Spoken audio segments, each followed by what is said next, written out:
gbajúmọ̀ òṣèrékùnrin ilẹ̀ wa ní Yomi Fabiyi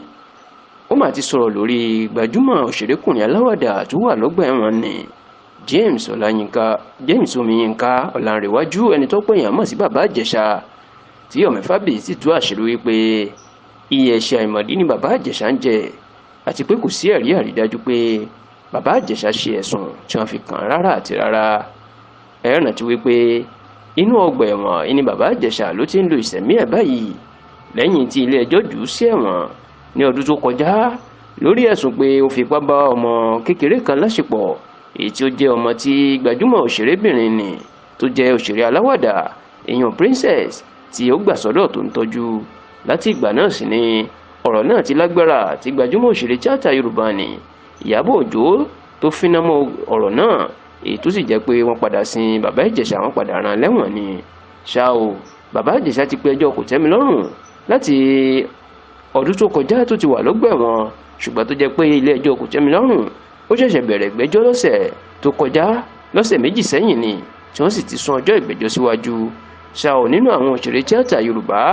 ẹni tí a fẹ́ lè sọ pé ó dúró ti Bàbá Ìjẹ̀ṣà jù ní Yomi Fabiyi tó gbé ọ̀rọ̀ náà rù sórí, tó sì jẹ́ pé ọ̀rọ̀ náà ó ti dá ìjà sílẹ̀ láàrin àti Ìyábọ̀ Òjó fún rẹ̀. Ṣá o, nígbà tó ń sọ̀rọ̀ níbi tí ọ̀rọ̀ dé dúró báyìí ní orí ètò gbajúmọ̀ àgbọ̀ sọ̀rọ̀sọ̀rọ̀ ilẹ̀ Ìbàdàn ní ìpínlẹ̀ Ọ̀yọ́, ìyẹn Mọ́gàjí Kọ́lá Olóòtú, Yomi Fabiyi jẹ́ kó di mímọ̀ wípé àwọn ń dúró de ìdájọ́ ilé ẹjọ́ kòtẹ́milọ́rùn nítorí pé n tó dájú tó ti farahàn báyìí ni wípé wọ́n purọ́ mọ́ Bàbá Ìjẹ̀ṣà ni. Ó ní Princess ni ló fẹ́ ṣe fíìmù àti pé fíìmù àkóbá ni ló fẹ́ ṣe fún Bàbá Ìjẹ̀ṣà ní ọdún náà lọ́hùn. Ó ní àṣírí táwọn èèyàn mọ̀ ní wípé ọmọ tí wọ́n ní Bàbá Ìjẹ̀ṣà fipá bá láṣepọ̀, ó ní ọmọ náà kì í ṣe ọmọdé rárá. Ó ní bó tiẹ̀ jẹ́ ọmọdé Bàbá Ìjẹ̀ṣà ò tiẹ̀ fipá bá láṣepọ̀ rárá. Ó ní ọ̀tọ̀ lẹ́ni tó fi ipá bá ọmọbìnrin náà láṣepọ̀ àti pé ẹni náà ó rìn ó yan fanda káàkiri ni tí wọn kò fọwọ́ òfin mú, tó sì ní Bàbá Ìjẹ̀ṣà tí ò tiẹ̀ wá fipá bá láṣepọ̀ rárá ni ló ń jìyà ẹ̀ṣẹ̀. Yomi Fabiyi ní àṣírí tí àwọn èèyàn tó mọ̀ ní wípé